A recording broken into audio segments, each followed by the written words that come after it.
এক সাহাবী নবীজির দরবারে হাজির হলেন। নবীজি তাকে দেখে হাসি মুখে বললেন, হে আল্লাহর বান্দা, তোমার ওপর আল্লাহ অসম্ভব খুশি হয়েছেন। সাহাবী অবাক হয়ে বললেন, ইয়া রাসূলুল্লাহ, আমি তো বিশেষ কোনো ইবাদত করিনি, তাহলে আল্লাহ কেন এত খুশি হলেন? নবীজি জিজ্ঞেস করলেন, বলো তো, তুমি এমন কী কাজ করো যেটা আল্লাহ পছন্দ করেছেন? সাহাবী বললেন, ইয়া রাসূলুল্লাহ, তেমন কিছু তো করি না, তবে হ্যাঁ, একটা ঘটনার কথা মনে পড়ছে। তিনি বলতে লাগলেন, একদিন আমার দুটো উট হারিয়ে গিয়েছিল।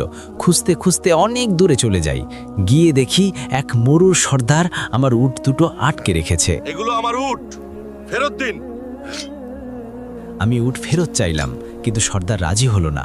আমি ফিরে আসব এমন সময় শুনলাম সর্দারের স্ত্রীর সন্তান হবে।